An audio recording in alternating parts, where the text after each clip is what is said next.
I'm a Kern with the Florida Gators. Okay. Oh, okay. I was just checking to see if you were listening. From Destrehan, Louisiana. Hold on a second. Hey, guys! Hey! I'm having a press conference, okay? Thank you. Momentum, excitement, energy. They say all this stuff, and you know what they mean, but it doesn't describe what you mean. It's just sort of out there. You got barbecue back there, and you didn't invite me. Hurt my feelings. I was just worried about, listening to, all your guys' rap poison.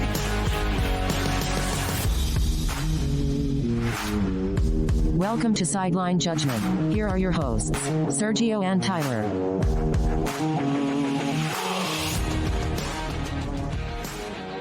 Welcome to Sideline Judgment. My name is Sergio. My name is Tyler. And today, Tyler, we unfortunately have to talk about the Florida football defense and all of the... Yeah. Have to? Yeah, dude.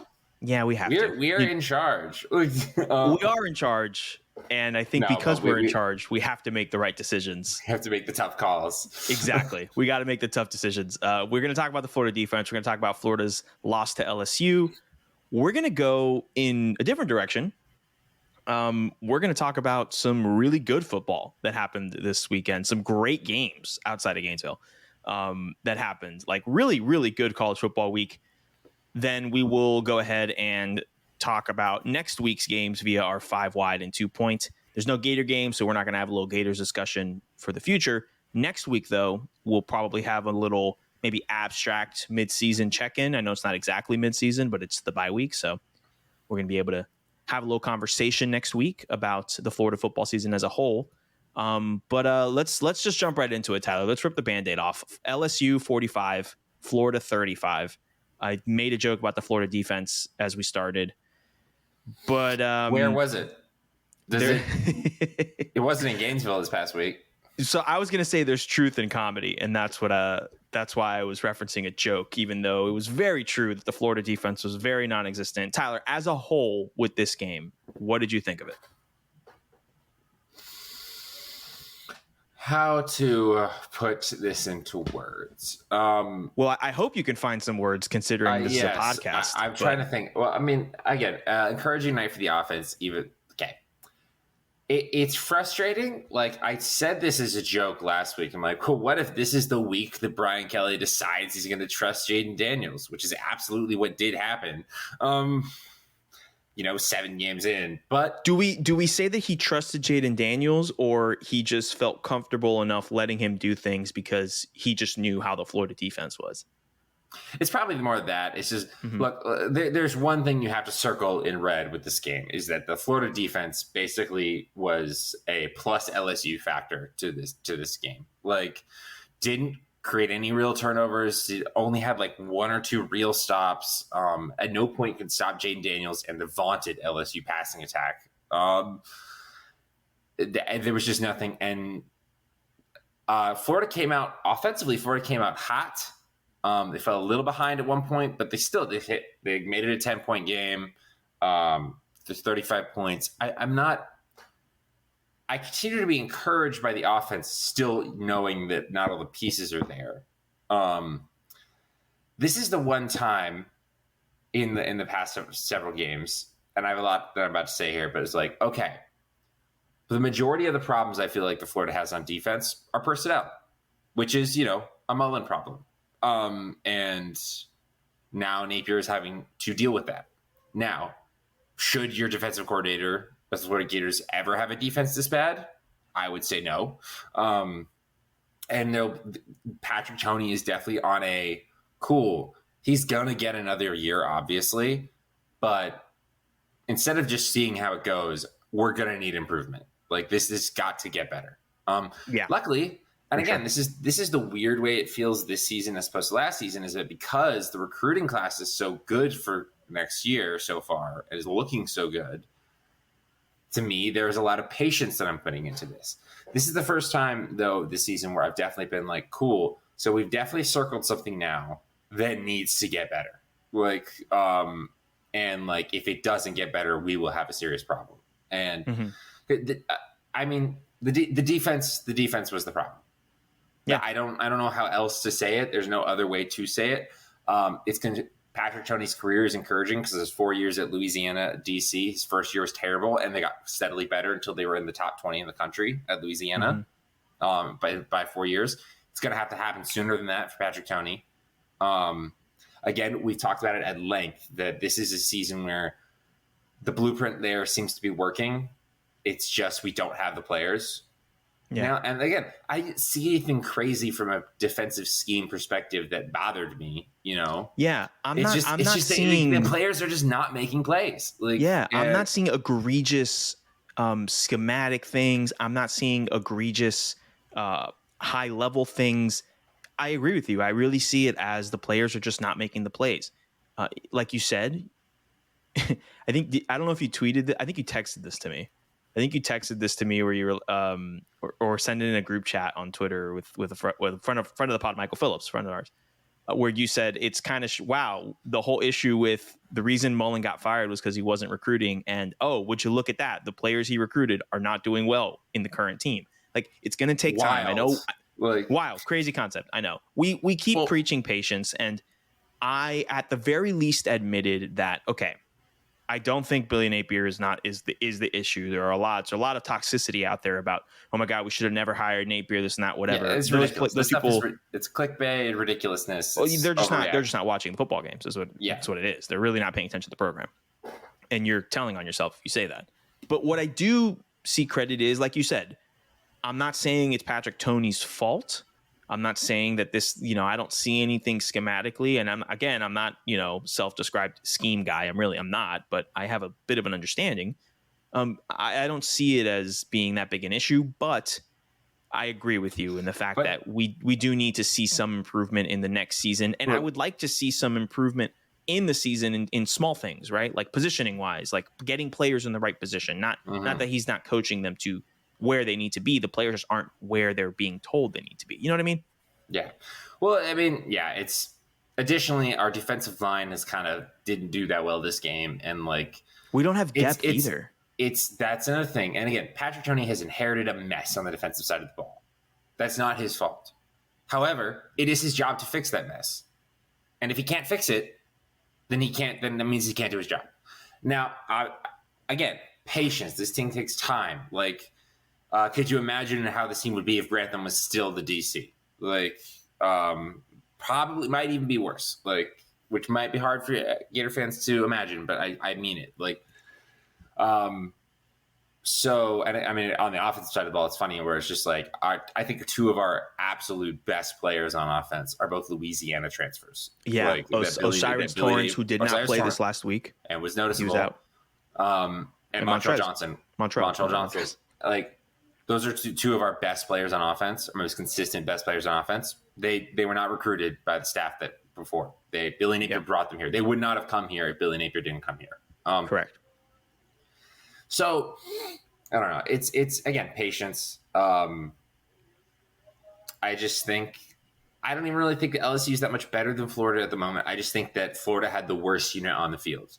Florida's defense was the worst of the 4 units that took place on the field. I would argue that I would think Florida's offense might be the best unit that was put on the field, but it doesn't matter because they were the LSU offense had such a better matchup going against the Florida defense than the Florida offense had with the LSU defense. So yeah, I also think that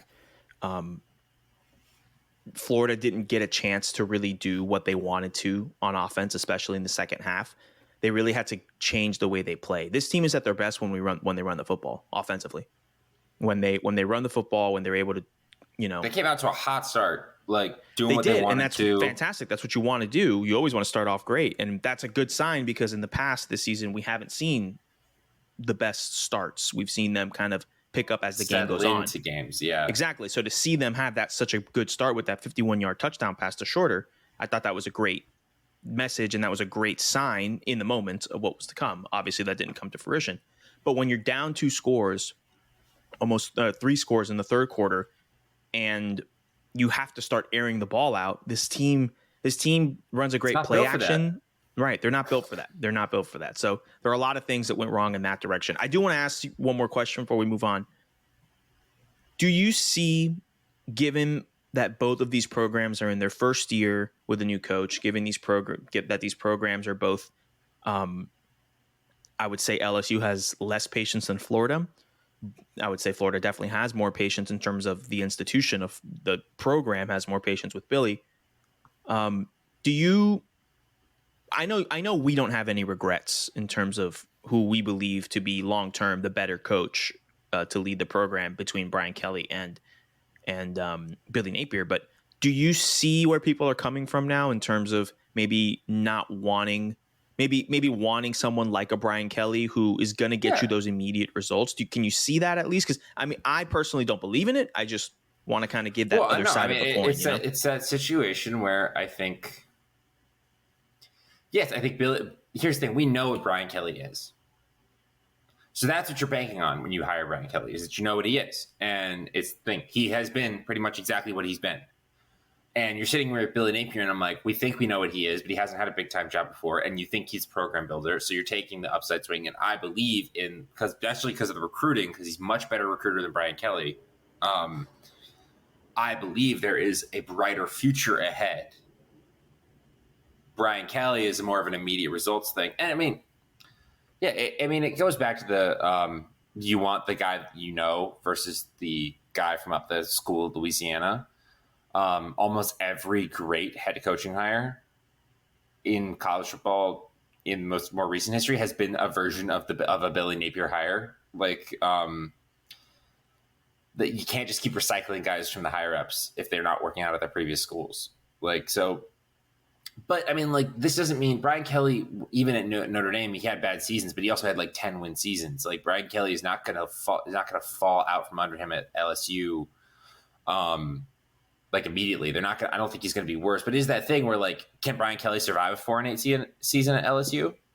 I don't know. That's the thing. He was given that leeway at Notre Dame. He could do that at Notre Dame because he did give them 10-win seasons. And while I don't think that is likely at LSU because the competition is so much steeper.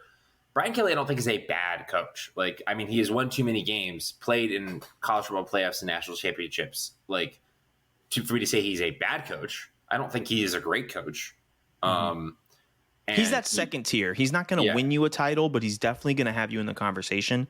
Like, there's so much I don't like about Brian Kelly, but he does win games. Like, he does. Okay, you can't take that away from him. But is that thing? It's great for this season, and they're kind of getting a little bit better, mostly because they're facing opponents that are also struggling. Right. Like their wins are not very impressive to me. Even us, like this is just being honest. I thought we were a better team than LSU. I am wrong. Mm-hmm. And even though me thinking we're a better team, I was like, yeah, but we're not great. Like I just, Florida, I don't know. No, I get you. And it's a thing of, I don't think Brian Kelly is long for LSU because I think eventually that 4-8 type of season will come, and I don't think he can survive that season. Yeah, I would just rather the potential stability that we can have with someone like Napier than the kind of I need to win immediately right now that Brian Kelly is kind of in mode in his career. You know, he's kind of done that whole long term at Notre Dame, and he was never going to get fired from Notre Dame. He had to leave Notre Dame, and he did, and so. I just wanted to see that side of the conversation because I hear some people talking about how, we would have at least been winning and this and that. But, we kind of did the short-term win approach with McElwain and we did that approach with Dan Mullen. And clearly it's not the most sustainable. I said this also to you over text, and because I saw this on Twitter as well. After 7 games, we all thought McElwain and Mullen were the answer to our prayers. Yep. And were we right? We were not. We were not right. We were not right. And that is not to say that Billy Napier is because he's struggling in his first 7 games. That's not what I'm saying. What I'm saying is 7, not even a full college football season, is kind of too little to judge a coach's future on. Mm-hmm. I mean, we all thought Kirby Smart was going to be more the same with Mark Richt after his first season when they went 7-5 and lost to Vanderbilt. He won a national championship last year. For the first time in 40 years. That was, I believe, his second or third college football playoff appearance. So, and guess what he built his thing on? Recruiting. Now, does Kirby Smart, to his credit, is also like a great scheme guy on the defensive side, and I wouldn't put Billy Napier on the like excellent Mullen level schematics of like offensive play calling, But again, we'll see. I mean, I think again the reason I'm so patient with this team is that the future looks like it will get better. We have a good recruit. We had a good recruiting class last year. We have a good recruiting class this upcoming year. Like recruiting looks like it's getting better.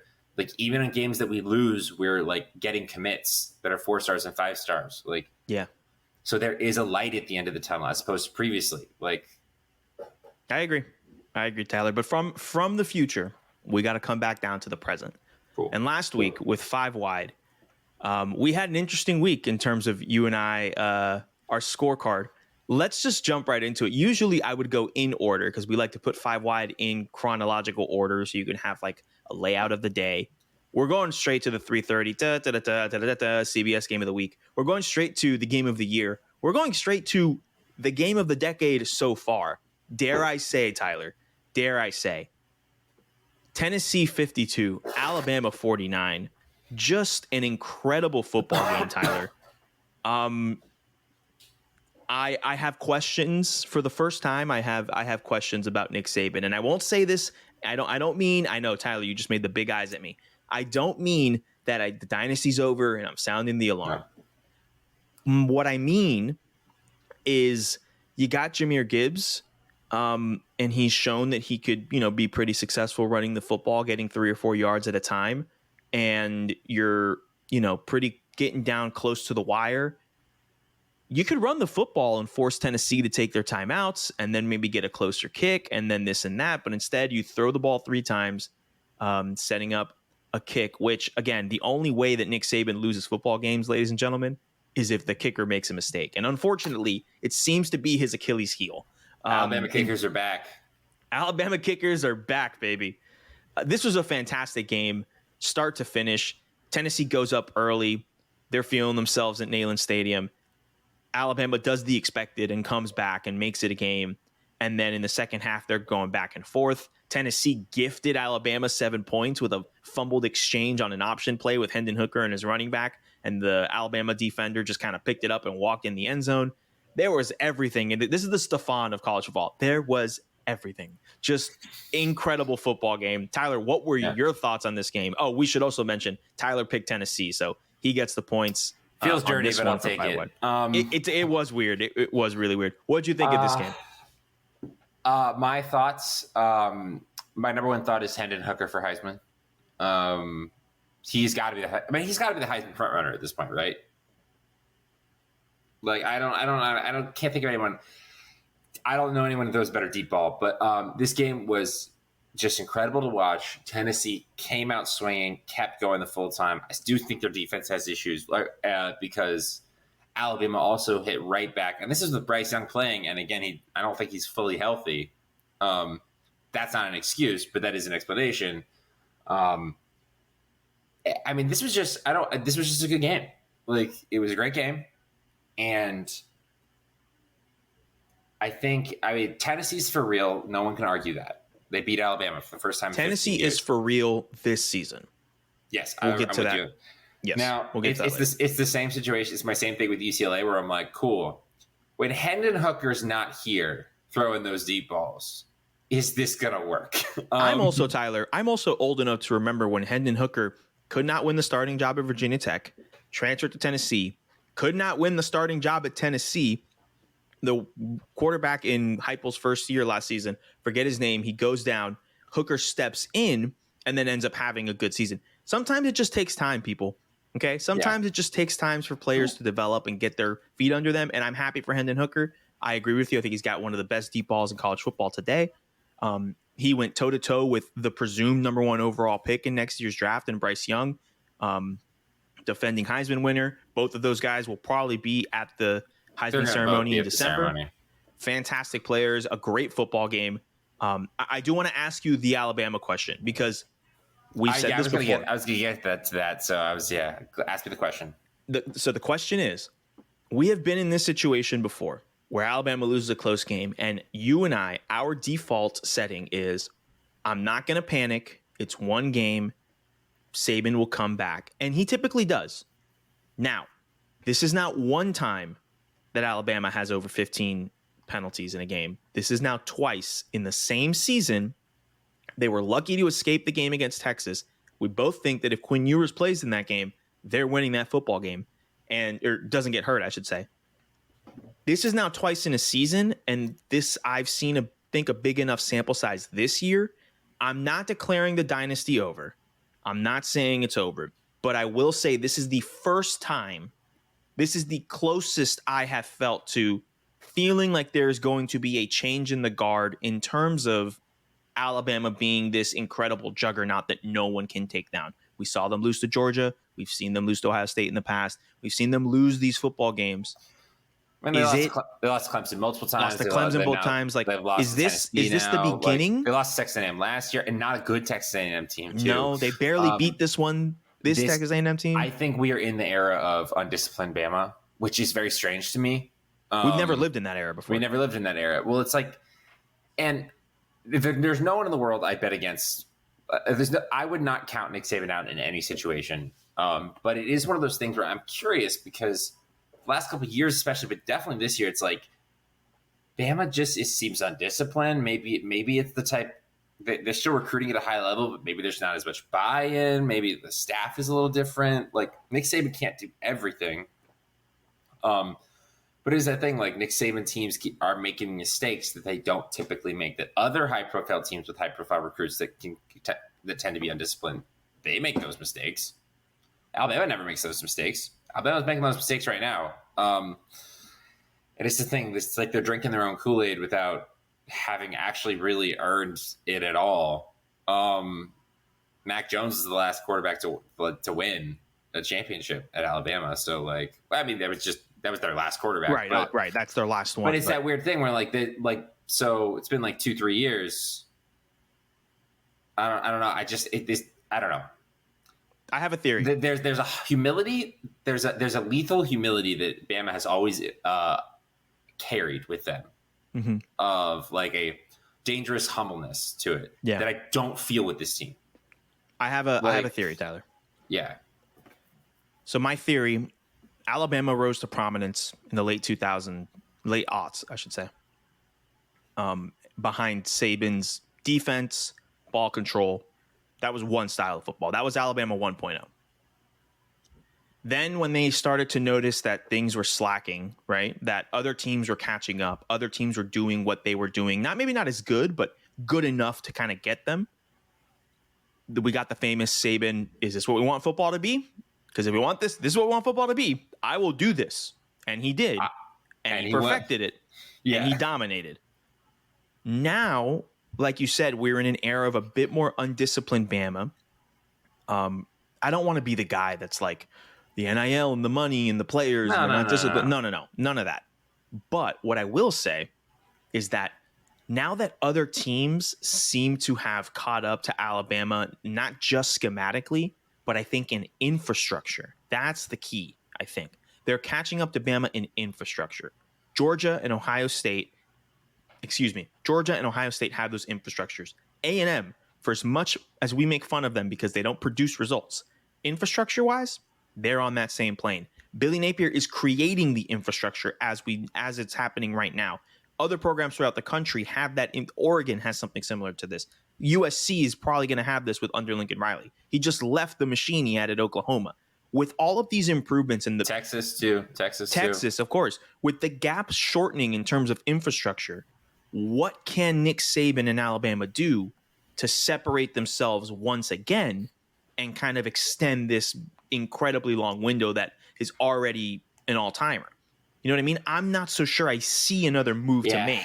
I can see the schematic move, right? I can see the infrastructure move. But now that those things have been caught up nationwide for the most part, at least in terms of resources and schematically, everyone's running for those. A long time, everybody was trying to copy Bama, and it wasn't working. Mm-hmm. And now it's like it's taking a lot of tries. But now it seems to be like people are finding the right coaches. People are that actually can replicate it in a way. Like no one's they're trusting their systems, but like Kirby's actually working. Jimbo had been working. Sarkisian seems to be working at Texas. Like, I'm not really sure I'd call Napier at Bama like a Saban disciple necessarily. But like, no, but he is definitely trying to implement a similar, CEO looking over, delegating type system. For sure. I think I think about another thing that you have to think about here is that there's the coaching clinic aspect of it. That Alabama in the last couple of years has become like I got fired. Let me go be an analyst at Alabama for a while, which is an edge that they had for so long. But now I think that door's rotating a little too much. You think that might be a part of it? I feel like the staff is just turning over too much for there to be stability. It might be, that was the whole thing. When Clemson was winning all those games, that Clemson had 0 turnover. And that was part of the reason that they won. Now, I'm not saying that that's related to undisciplinedness, but similar to Napier, where we talk about how it's maybe not all on Patrick Toney because the players are not executing. There's a certain point where 17 penalties doesn't fall on the coordinators. You know what I mean? No. 17 penalties going to fall on the players. And on top of that, you still got Nick Saban in charge. Like, there's still the overarching, voice looking over everything, The most, and that's the thing where it's like the most rational and most realistic thing is that maybe the 100 or so players that are on Alabama's roster they're just more undisciplined ones than they were in previous years. Maybe the makeup of this team just isn't quite, because I think people always try to, it's funny because we do it too. People always try to figure this stuff out, like it's science. I'm like, you also have to remember there's about 100, 18 to 24-year-olds that are mostly responsible for what happens on that field in reality. Like, coaching and scheme matter a lot. The players are the ones who play the games. Yeah. And I'm like, it's just like, that's just so many variables. Yeah. I mean, it's a feat of wonder that they're even able to kind of listen and be disciplined for the most part, like, imagine how much they couldn't be disciplined without that. Anyway, but I know we spent a lot of time on this game specifically, but it is fantastic. We need to spend some time on Tennessee, actually. I agree. Completely. We just talked a lot about Alabama, who lost this game. First of all, full bias aside, good for Tennessee. Like, it does, I am happy for them that fans can get a win like that. This is huge because Tennessee was like one of the few teams that Nick Saban had never lost to. This team's for real. Ipso facto only everybody hold your breath when I say this. I don't mean the blasphemy that this is going to be. It has say it. It has the Joe Burrow year feel to it, where it's just like, it kind of doesn't matter what the defense is. And the defense wasn't bad the Joe Burrow year, because this offense is just operating at a level that can't be stopped. Now, do I think that Tennessee is unbeatable? No. Alabama just proved that they could almost beat them. Florida almost beat them. Like, actually, most teams have almost beat Tennessee. Tennessee went to overtime against Pittsburgh. I can make so many jokes about that. But Tennessee's been getting better. I'm fascinated when they play Georgia, because Georgia has a much better defense. But I don't know if in a shootout, I don't think Georgia can keep up with them.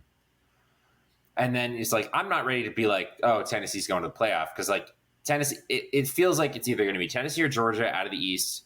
They'll probably have to face Bama again without home field advantage. And if they don't, the only other option I really see is Ole Miss, who can also score a bajillion points. So I'm not ready to kind of crown them just yet, but this is a step forward in a way that Tennessee has not had in maybe a decade. Yeah, like the year they beat Florida, the first year they beat Florida for the first time, the Josh Dobbs senior year, that was pretty good. But I think this feels more real. Yeah, it does feel more real. I do think the defense. I do think the defense is going to get them. I do think the defense is going to get them. I agree about the offense. My thing with Tennessee, and again, I completely agree with you. Give them all the credit in the world. They deserve this win. The fans, the program, everyone, the locker, everyone deserves that. Fantastic. Pat yourselves on the back for real. Seriously. I just don't think this is sustainable long term. Okay. If you're familiar with Josh Heupel's tenure at UCF, which I am, so am I. It peaked in the first year. Now, granted, this is peaking in the second year, but the first year last season was very much we got a lot of stuff going on here behind the scenes. Let's kind of just get it together. Jeremy Pruitt did not leave them in a good situation. No. And credit to Josh Heupel for being able to get them to this point. But I just don't see, unless they really do fix those that defensive problems, because you kind of in passing said, I don't think the LSU defense was that bad in 2019. It was, Tyler. The difference is that they had really good players on that defense. They just weren't executing. They had a lot of draft picks that came from that defense, and they're doing really well.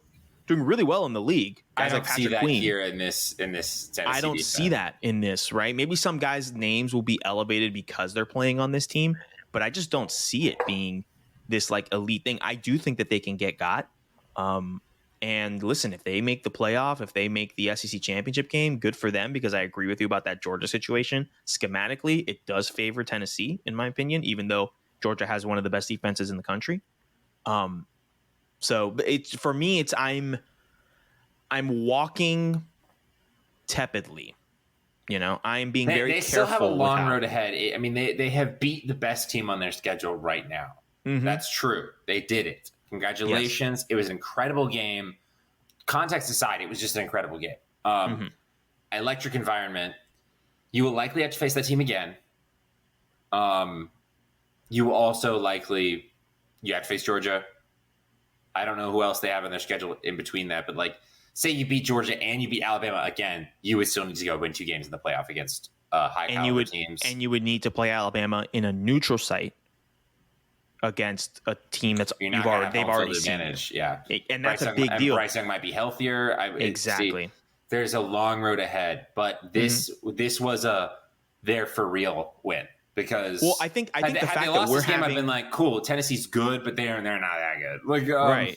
Well, I think the fact that we're having this conversation at all in like a serious tone is indicative of Tennessee being legit. The fact that we're like legitimately talking about conference championships and playoff appearances is a legit compliment to them. I really do believe that. There is a world that is not too far off from the one that we live in, where Tennessee this year wins a national championship. It's sick. I don't want to live in that world, but it is an actual possibility. Like, right. It is true. And I think the last point, and we'll move on, but I think that the celebration, as beautiful as it was, you would think they won the national championship on Saturday night. Yeah, but beating Alabama is pretty huge for them. I completely agree. I'm just saying, looking forward, they've only won 6 games or 7 games, I think. 7 games. Like there's some letdown potential. Many 7-0 teams have fallen apart. All I'm saying is I would like to know what the spread is on Saturday for UT Martin. I'm not saying they lose the game. They won't lose that game. I'm saying the cover might be in my favor. By the way, A+ scheduling Tennessee. A+. Absolutely. Yeah, help your team out. All right, let's run through these 5 wides so we can get to next week's game. So that was, of course, Tennessee, Bama. Tyler gets the point there. Michigan 41, Penn State 17. We both picked Michigan. This was sort of kind of a game in the first half. There was a defensive touchdown that really put Penn State back in position, and then Michigan came out at the half and went, we're good, guys. You guys got the warm up out of the way. We're good. We gonna run the ball. Exactly. So we both get those points there. Michigan is good, and also their schedule is a cakewalk.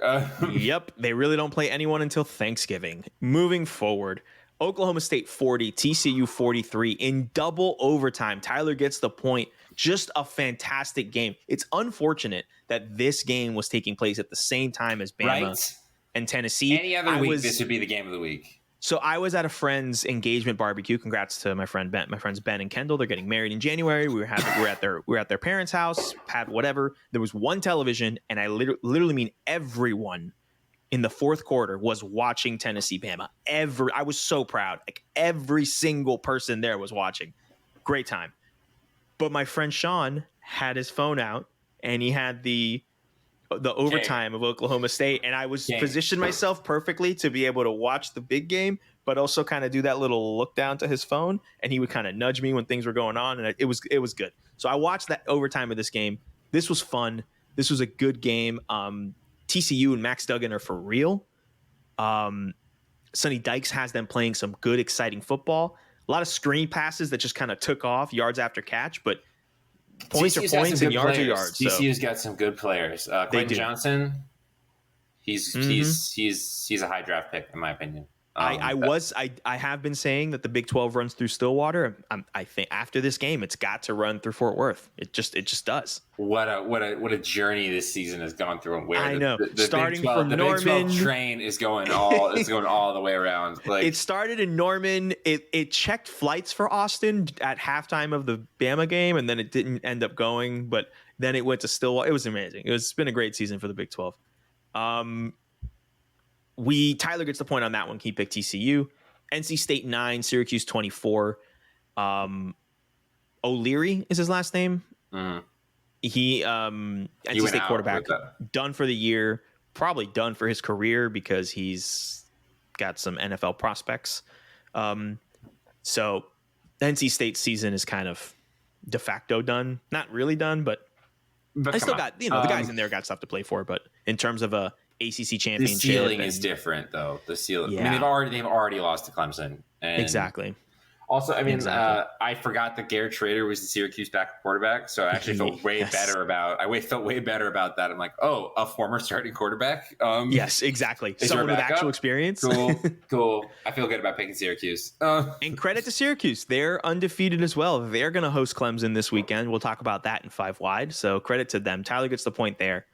And then Tyler, just another incredible football game. The late night. USC 42, Utah 43. I get the point on that one. Incredible. It comes down to a 2-point conversion. I want to say something real quick. At the end of this game, USC was driving. Utah ends up getting an interception, and they're running around, whatever, and the clock goes down to 8 seconds, but the clock operator accidentally stopped it early, so it should have been down to 4. But then afterwards, there was a flag on the play, and they called back the intercept. No, it wasn't that they called back the interception. It was that in the middle of the play, Tyler, tell me if you've ever heard this before. In the middle of the play, the official said that Lincoln Riley called a timeout before the interception. Come on. So they took away the interception, and they moved the clock from 8 instead of 8 down to 4 or 5, which is what I was just counting in my head. So not official, but what it should have been. They give them time back and they put 13 seconds on the clock. Thankfully Utah won this game, and so it was kind of incidental. Refs suck, man. Pac-12 refs seriously, suck. It was incidental at the end of the day, but I was shocked because I was USC deserved to lose after that. Tyler, have you ever heard of someone calling a timeout in the middle of a play? Is that allowed? No. What's going on here? I don't know. It was I know wild. there's always a delay because coaches will be like, right. And people will kind of stop it, but in the middle of a play. That's what the referee said. The ball cannot have left the QB's hands before you. There's no way. No. You can't snap. You have to call before it, because if that's the case, if I know my quarterback's about to get sacked, I'll just be like, oh no, timeout. Nope, that's not gonna happen. Timeout. That's not happening. Oh yeah. I do have one short story. This entire story has one massive allegedly stamped on it. I just want to point that out. A massive allegedly. All caps allegedly tattooed on the face of this story. No regrets. Not a single letter. So we're watching the game. We get back from the aforementioned barbecue, and it's my friend Matt, his wife Carson, Alexa, my girlfriend, myself, our friend Igor, and Alexa's brother Vincent. And Vincent, allegedly, has been known to partake in some gambling of sports, allegedly. And so he got there, and I think Utah was down a touchdown with 6 minutes left. And so he looked at his account, and he saw his account ended in 60. So he said, he looked at the live lines. It was plus 180 for Utah to win. They were at home. They had the ball. They were driving. He goes, yeah, okay, I'll throw $60 on that. It was looking good. It was looking good. So he throws 60. Great, wonderful. He keeps going, whatever. Utah scores, and again, there's 30 seconds left. Utah scores, and as they announce that they're going for 2, which, by the way, great decision by Kyle Whittingham, because A+. They were not going to win the game if they went to overtime. You coach to win the game, not to not play. Exactly. Trust your players. And as we're waiting for the 2-point, I think USC, someone called a timeout to kind of look over the play. And during the timeout, Vincent looks to us and goes, So guys, I have a confession to make. We go, what's up? He goes, so, and he tells us how he looked at the clock and he said, I'm going to put 60. He says, but I accidentally clicked the 00 instead of the 0. And I bet $600 on the live Utah money line. So I really need this 2-point conversion. And in that moment, I mean, I had Utah for 5 wide. I know. I had Utah for 5 wide. So I was like, okay, I want Utah to get this 2-point. He said that to me and I stood up and it was as if my body was just, I was like, all right, we need this. We need this. We need this 2-point conversion now. Allegedly. So they end up getting the 2-point conversion. USC doesn't win the game. Tyler, you're still laughing his butt off. It's incredible. I accidentally clicked 00, and now I need this 2-point. So okay, so on the site that he uses, there's a 0 and there's a Allegedly. 00, but they're 2 separate buttons, but they're next to each other. So he legitimately accidentally hit 00, and he That's instead incredible. of betting 60, he accidentally bet 600. So he that's wins the incredible. bet. He wins close to like $1,000 because the plus odds and stuff. Game ends and he goes, all right, guys, you guys want to go get some McDonald's? I'm buying. We're like, yeah, you're buying, dude.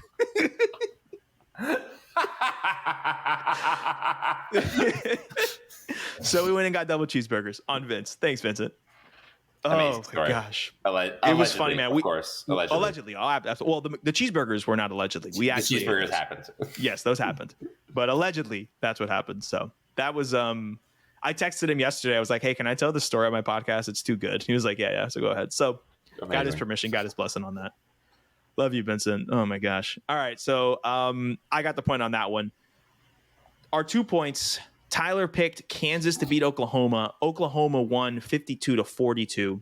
Tragic. I watched the first half of this game and some of the second half because I had to get going. Dylan Gabriel's really good. Yes.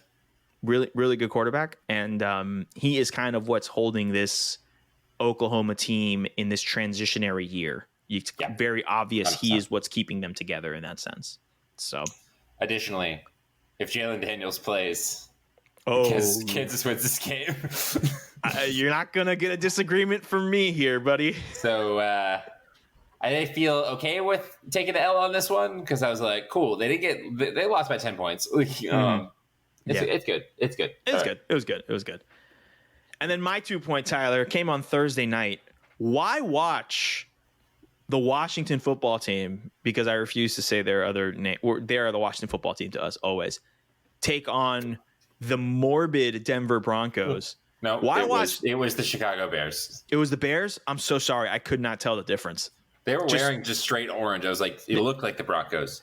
Well, Justin Fields was out there looking like Russell Wilson this season, and clearly the offenses just both are not good. So why watch the Bears and Washington when you can watch West Virginia beat Baylor 43-40? I shot my shot last week, and it went in, and I'm so proud of myself. That's all I'm going to say. I'm just so proud of myself. Country roads, baby. To the SEC. That tweet was incredible. I will trade them for Missouri so fast. Oh, in a heartbeat. In a heartbeat, I'll make that trade. You kidding me? Oh, man. Okay, the total for 5 wide, we're still at a 4-point difference. Tyler smoked me on the 5 wide games themselves, but the 4-point swing on me getting the 2-point and you not getting the 2-point was really, really big on me. So it's 26-22. I love we had so much different, and all it ended up doing was keep the score exactly the same. Exactly the same. Exactly the same. Absolutely. Oh my gosh. 26-24. I'm sorry, 26-22. I'm not giving myself extra points there. I apologize. Tyler is up. Let's look at the week 7 quick takeaways, the non-5 wide games. I put on here the Deion Sanders 60 Minutes interview. Did you see that? No. Okay, I watched it. It's pretty good. Recommend it. But the biggest thing was they straight up asked him if a Power 5 job comes calling and they straight up say, name your price, would you go? And his answer was, I would have to entertain that offer. So which tells me, yes. Yeah, exactly. So which tells me this is Deion Sanders' last season at Jackson State, because you don't say that on broadcast television. Deion Sanders to Auburn. I'm not saying no, but I'm not saying yes. I do think Deion he would Sanders versus Nick Saban in the Iron Bowl. I'm there. not saying that he would win any of those, but it would be fun to watch. It would be an entertaining week of leading up to the game. I will say that. It'll be a fun Thanksgiving conversation. Absolutely.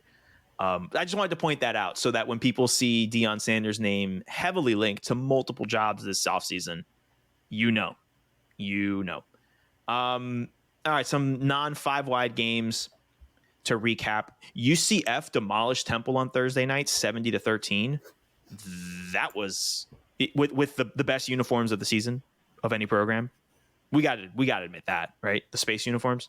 Oh, they're pretty good. They're pretty good. Get out of here. They're pretty good. Those are elite uniforms. I cannot believe you forced me to do this, Tyler. You purposely undersell things to force me to have to defend them, and then all of a sudden, I'm the one who's in the bag with all the G5 programs. You do this to me every time. Just because I'm like, no, they're really good. They're really. I don't like. They were really good. I don't. I only have to push back because I think it was funny when like Purdue also did space theme uniforms. UCF fans got mad, like they invented space or something. Like they invented space. Like you do not own space. Wouldn't it be funny if like one day some those uniforms are awesome. Yeah, they are. Constellation ones, hell yeah. Wouldn't it be funny if one day like a UCF alum from like the 60s just kind of like got so angry that he accidentally was like, you don't get it. They filmed the moon landing at UCF. And you're like, wait, what? Hold on. What'd you say? Wait. Oh, man. For the record, I do believe we landed on the moon. I'm not one of those. Me too, but it would be funny. The jokes would be good. Here's the thing. Most of the world and the United States specifically would be crazy insane. Then there's a small group of the population of the United States of college football fans that would just be like, "Oh, this is funny though." This is good. This is good. Also, to that mention, Stanford 16, Notre Dame 14. Yes, that was on that list. Marcus Freeman presented without comment. That is the best way to put it. Presented without comment, and we will move forward. Clemson 34, FSU 28. Clemson, I think, scored 14 points in the middle eight. Yeah, which that'll do it. What was that thing? FSU came out swinging. Clemson took their best punch, and they were up 10 at halftime, getting the ball back in the third. And at that point, it's a wrap. DJ Uyunglele just continues to play better. Texas 24, Iowa State 21, and this was a game. Like, yeah, Texas was getting a little scared, I should say. I mean, credit to them that they were able to weather the storm. So it's that thing. Iowa State's still a tough out, even though they're not that good this year. They're still a tough out. Yeah, absolutely. Arkansas 52, BYU 35. I'm done discussing BYU. They make me sick. They do. I was so in on them to start, and I really rode with them for about a month and a half. Nothing but betray me. But I will say the redeeming quality right here is that we are an Arkansas Razorbacks podcast once again. We rise from the ashes. Absolutely. We rise from the ashes. It's just like, on the flip side, I'm not done yet with Arkansas. I'm not done with them. I will say Washington beat Arizona 49-39. The note here is that Arizona scored 39 points. Quite surprised. Micah Penix Jr. had 516 passing yards. So, I mean, I guess that's cool.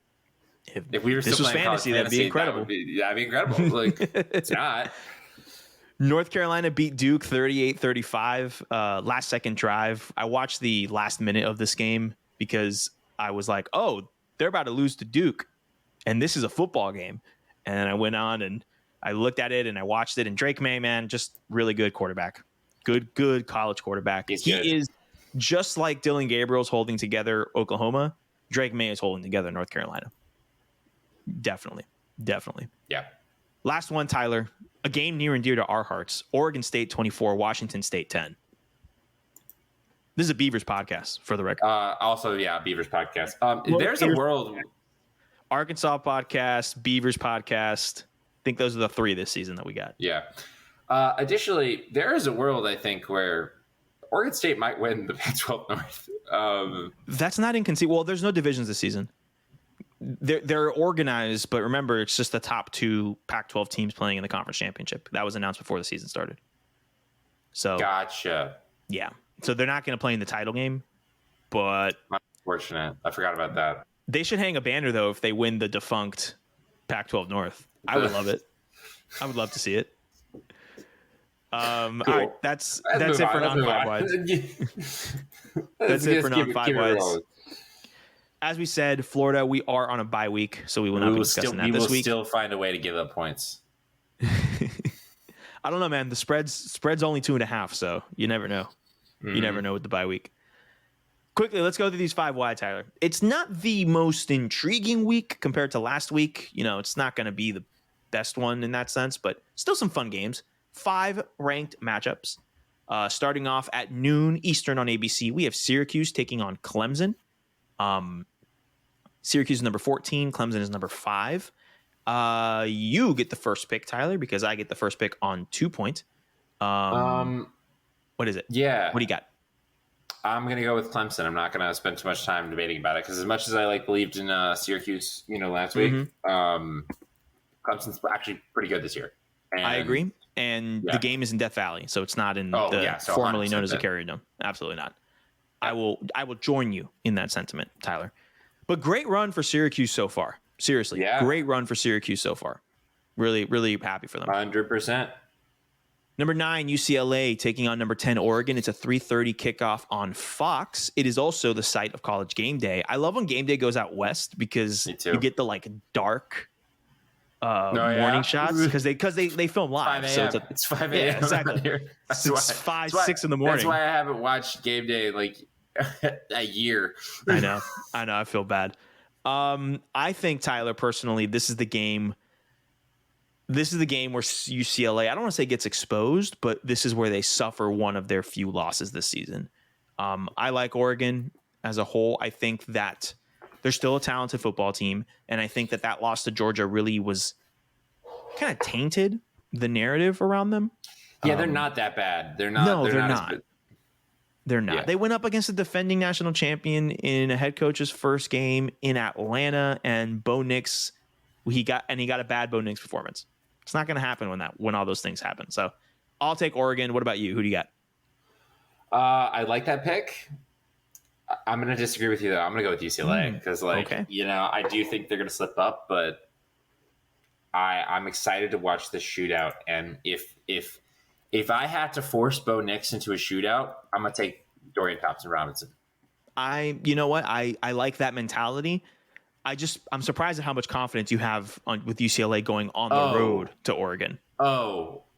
You mistake confidence. I want to say I believe in UCLA, but I do think I think their offense is explosive, so it's one of those things where I think that carries.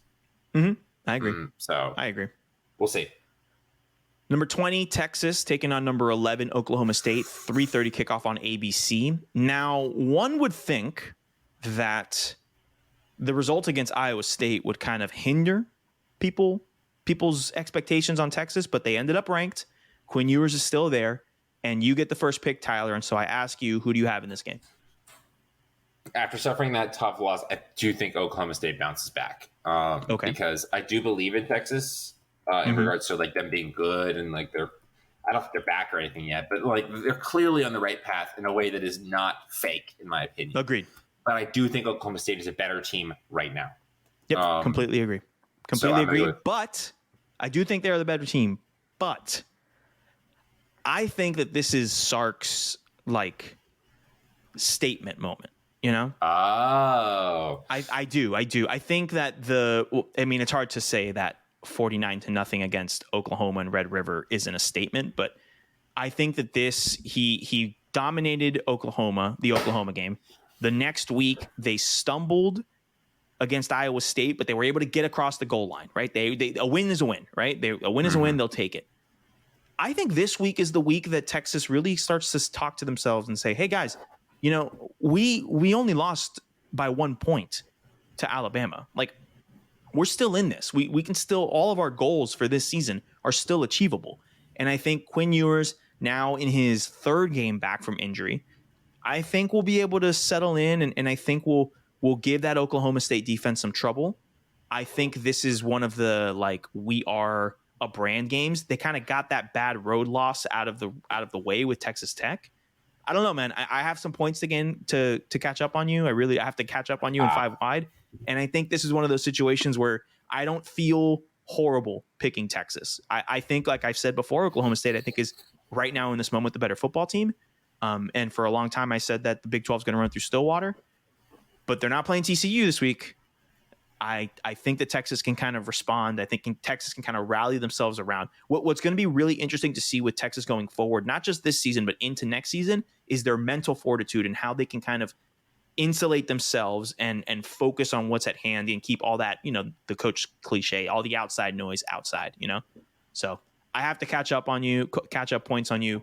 So I'm going to use this opportunity to try that out. I'll take Texas. Understood. Cool. Moving on. Number 24, Mississippi State taking on number 6, Alabama, 7 Eastern on ESPN. I feel bad for Mike Leach. I feel bad for Mississippi State. The game is at Bryant-Denny. Just put our initials next to Bama, Tyler. You already know what the principal says that we should do. I would like to say that I have several friends that I've talked to this week that earnestly believe that Alabama is going to get got by Mississippi State's passing attack. And what I will say to them is, what kind of drugs are you smoking? Because that sounds good. I will say this: if anyone is remotely injured from Mississippi State, they should shit out this game. I will say this, Tyler: if they do get got, we need to have a legitimate Alabama conversation next week, like a legitimate Bama conversation. Yeah, but I don't see that happening at all. Neither do I. I just can't see that happening. They lost. Mississippi State lost to Kentucky last week. Yep, I'm with you. And then the last game in 5 wide, number 17, Kansas State taking on number 8, TCU, 8 o'clock kickoff on FS1. Tyler, you get the first pick on this one. Who do you have? Because this looks to be a fun matchup. I just caught myself believing in TCU, and I do believe in them. However, coming off that emotional overtime win, I think Kansas State is the perfect team to come in and get them. I believe Kansas State has the blueprint, the rushing attack, the toughness to come in and kind of knock TCU back. I would not be surprised if TCU just absolutely destroyed Kansas State, but I'm going to pick Kansas State because I could see that happening coming off of a big win. I don't see this as a bad pick, Tyler. I think your logic is sound.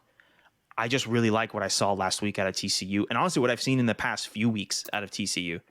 I'll take the Horned Frogs, the Big 12 front runners. But again, this conference is wide open. It's a lot of fun. I can see Kansas State beating TCU, and I can see Adrian Martinez playing a really good game because he's been playing really good for Kansas State this season. They're using him really, really well. So I'll take TCU, but I can see a world where you are 100% correct. So 2 point moving forward. I get the first pick on 2 point. Tyler, I am doubling down on my philosophy that Texas A&M is not as good of a football team as people think. Don't tell me you were going to take that game. Were you going to take that game? I wasn't going to take that game, but I did look at it. Okay, you flirted with it. You had a little eye on it. I flirted with it, but I was like, nah, I'm not gonna do this. It's just funny to hear that you're going to. I am taking South Carolina to beat Texas A&M at home, 7:30 kickoff on the SEC network. I think Shane Beamer is feeling himself after some unexpected wins, and this is what he does, man. This is what he does. I think he's gonna catch him A&M slipping, and I cannot wait if this happens for the conversation on Texas A&M next week. Because if Texas A&M loses on the road to South Carolina, oh boy, someone check the price of oil, because we need to have a legitimate conversation about Texas A&M's contract with Jimbo Fisher as well. Somebody check the price of oil. That's incredible. Who do you got? I like that. So let's see. You got South Carolina over Texas A&M? Oof. Yes, I do. That's you're putting a lot of faith in Spencer Rattler. I'm putting a lot of faith in Shane Beamer. That's what I'm doing. Nice. Nice pivot. Thank you. I'm going to go up to the cold north, and I'm going to take some trains to run over some Badgers. I think the Purdue Boilermakers are going to beat the Wisconsin Badgers. Wisconsin has actually played well after firing Paul Chryst, which is ridiculous. But Purdue played well last week, beating Nebraska. I think Purdue is going to get them. Okay. Where is that game being played? What time? What network? I will tell you right now. 12. Nope, that's in Pacific time. 3:30 Eastern on ESPN. You West Coaster. I'm sorry. I apologize. You did pick a Big Ten game, being in the Big Ten town. I apologize. I'm this close to like walking away. You from did that to yourself. You made the decision to pick that game, Tyler. You left me. You alley-ooped it to me. All I did was slam it home. It's not great that my other option was a Pac-12 game. All right. Well, 5-wide recap for this week. We have Syracuse taking on Clemson at noon on ABC. Tyler and I both have Clemson. UCLA taking on Oregon, 3:30 kick on Fox. Tyler has UCLA. I have Oregon. Texas taking on Oklahoma State, 3:30 kick on ABC. I have Texas. Tyler has Oklahoma State. Mississippi State taking on Alabama, 7 o'clock kick on ESPN. We both have Alabama. And Kansas State taking on TCU, 8 o'clock kick on FS1. Tyler has Kansas State. I have TCU. For our 2 points, I have South Carolina over Texas A&M, 7:30 kick on SEC Network. Tyler has Purdue over Wisconsin, 3:30 kick on ESPN. Tyler, do you have anything else to say before we sign off for the week? I'm very grateful that the Gators will not be able to hurt me this week. Unfortunately, the Jaguars will. So, yay. Yeah, it's okay. You're going to get to see the Dolphins get hurt in prime time because we're the Sunday night game this week. So you get to watch us lose to the Pittsburgh Steelers at home. That's what you get to do. But it's okay. I practice self-care. So in order to, take care of my own health, the Gators are on a bye. The Dolphins are going to be on national television. So I'm going to go to Costa Rica instead. I'm going out of the country. I'm being 100%. I leave for Costa Rica Friday. I come back Monday. Oh, I'm going to my friend Ben's bachelor party. But the bit does stand. I'm taking advantage of the bye week and escaping the national broadcast for the Dolphins and heading to Costa Rica. But I will say, if the Dolphins do win the game on Sunday, which Tua's going to play so you're never going to come back from Costa Rica is what I'm hearing. I think I might have to adapt to the Pura Vida lifestyle. That's what I'm saying. Yeah, I might have to do that. Tyler, this has been another episode. I don't hate that for you. We'll be back next week. We're going to recap what happens in week 8. We will have a Florida Gators, the season so far discussion is what we will have next week, because we will not have a Gator game to review. We will also have a conversation about the game against the Georgia Bulldogs. I don't know how nice of a conversation it'll be, but a conversation it will be nonetheless. That is what's on tap for next week. Tyler, this has been another episode of Sideline Judgment. My name is Sergio. My name is Tyler. And we are not biased, Tyler, but I'm going to add in all kinds of weather this week because we kind of need it. In all kinds of weather. We're not biased, but go Gators. Go Gators.